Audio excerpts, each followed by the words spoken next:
have with us Mr. Rajan Vagadia, Country Manager India and SAARC, Qualcomm India Private Limited. Sir, what have you showcased this time in India Mobile Congress 2018? Definitely you have to visit the booth for that, but let me tell you about the top few things which are there in the booth. Qualcomm being essentially the middle of all the innovations, or brings the innovations into our life, right? Into the wireless world. You will see a showcase of those innovations. Quite a few of those innovations are there, actually getting executed. A few examples of that innovations are basically a Wi-Fi mesh, very much a requirement for the Indian homes. So most of us have issues, for example, in India, like we have a Wi-Fi router in the home, and then you don't have the Wi-Fi in the rest of the rooms.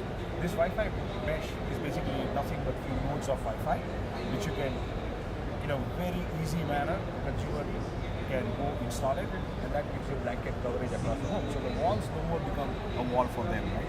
That's one use case, and of course they're intelligent ones. Another thing which probably, that's the consumer part. Then I'll take about industrial IoT part, right? We have smart meters installed with NB-IoT modules and as an essential connectivity, and these are live actually, and you can see them. These are designed in India, these are made in India, and these are getting installed in India. And what I also see, Praveen, is that these smart meters which we design, or these modules which we design and make in India, are also going to be, we expect our partners who are there, who are showcasing this, will be selling it to other markets too. So India is now at a brink where all of this technology which we are doing it in design in India, made in India, is going to be also used globally. That's another, on the industrial IoT. I'm taking one example of a consumer thing, I'm taking one for the industrial, and then you come to the infrastructure. Or everywhere the buzzword is 5G. Right? We feel proud about it because we are in the center of all of it. We probably are driving most of it. 5G, one element of 5G which you'll see is basically a small cell. 5G network is going to be a decentralized network. As 5G is all about connecting multiple things, not just the phone. The data pipes or the data being thrown or generated is going to be humongous. Now, this would mean that the hatch has to be handled. You cannot have, it's like, now you have to have the hose or the pipe, which is going to be far bigger. So what we are showcasing there is basically a small cell which helps you to do a localized deployment where the data which is getting generated is processed locally. That way, it's creating nothing but spectral efficiency in technical words. Right? It's highly spectral efficient, leaving the spectrum for the operators for use outside. Right? So if this small cell is within the home, it allows the operator to use the spectrum for mobility customers rather than the home customers. And most of this data, as we have seen, in the case of the small cell for the home, the data gets 65-70% of the data is actually getting consumed in the home. Small cell within the home will help to free up that data not getting loaded to the macro network. Okay. If it's outside, it helps basically densify the network. 5G is all about densification. 5G is all about decentralization. So, because it's low latency and bigger pipes. You will see the small cells there deployed, which are going to be essentially a part of the network. So, one is a consumer product, one is the industrial product, and I talked about the infrastructure. Of course, there are a lot of other things you see in the booth. Our venture partners are showcasing some of the latest and the greatest which they've got. Drones, we call it dairy.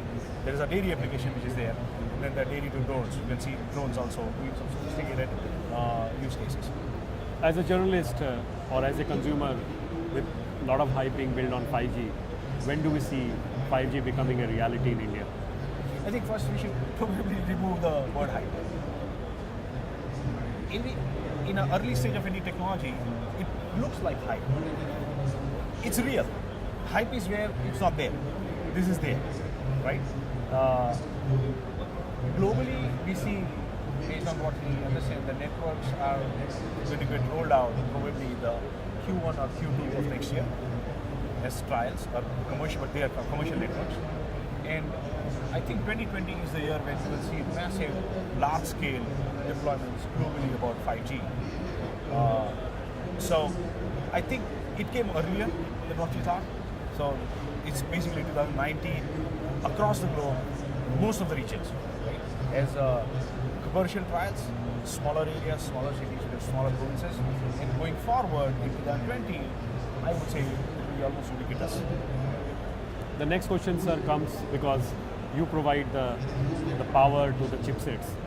When do we see 5G handsets with Qualcomm powered chipsets coming into India? Okay. One correction which I would like to make with your permission. So, Qualcomm is not a chipset company alone. So, it's generally conceived as a chipset company. We are a technology company. We innovate. We build the technology which goes into the chipsets or into every field of our life, whether it's cellular, non-cellular, licensed, unlicensed. That's the technology we drive. This technology, the chipsets are one way or one part of us actually makes the chipsets to showcase the technology. Of course, the same technology is getting used by everybody else. So this is available for others to use. So that's the fundamental. What we see is that the phones probably are the first ones which you may tangibly see, as we call it, enhanced mobile broadband, or the CPEs are going to be the first use cases which are openly seen, because that's the logical way it progresses. Globally, Q1, as I said, Q1, Q2, you will see commercial devices from Qualcomm. The earliest, probably, we are the early ones in the market, and we are the first ones, as I would say, to bring those devices commercially in the network. India being a rural economy, do you see 5G use cases with respect to agriculture, with respect to rural applications as we move forward? I don't see rural and urban as two different territories. Of course, it's one way to look at it. And how I would say they are no more relevant is, let's look at the 4G. And probably the answers are there. 4G is there in the rural. What's the use case of 4G? Did we ever say that in a village, a person would watch a TV on a phone? That use case, probably 3 years back, would have sounded like a high or a fallacy, right? What is happening today? That use case is there. It wasn't predicted to be there. It's absolutely there. So use cases typically, some of them get listed at the beginning of the technology. Technology brings use cases. So we see a lot of these use cases coming in. The beauty of 5G is that 5G is no more about a human to machine or a human to human. It's a machine to machine, human to machine, human to human communication. It's not just about connecting phones, it's about connecting things, as we all know. When you say connecting things, what's going to happen is it will give rise to a whole ecosystem. So Qualcomm invents technology, drives ecosystem of devices, supports the partners, incubates the partners, whether it is through our QDIC program, Qualcomm Design in India program, or through our ventures. Here in case of 5G, more specifically, I see that ecosystem play will be far larger than individual play. And it will give rise to one of the best times in the history of mankind in India, because a lot of these startups, and we are already seeing it, a lot of these startups are developing solutions, because now you are connecting things. So you need a solution for each of the things.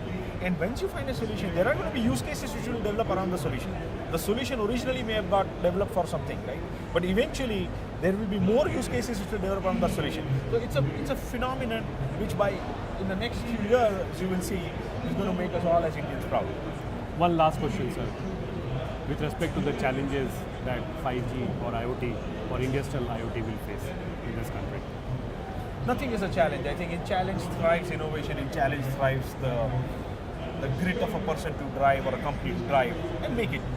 I would say, again, if challenge is the one, let me take this again, like my favorite example of 4G. If somebody were to say that 4G in the rural would have been looked upon as a challenge, it's no more a challenge. I don't think 5G is again a challenge. There will be, in the curve of a technology adoption, there will be things which we'll have to surmount.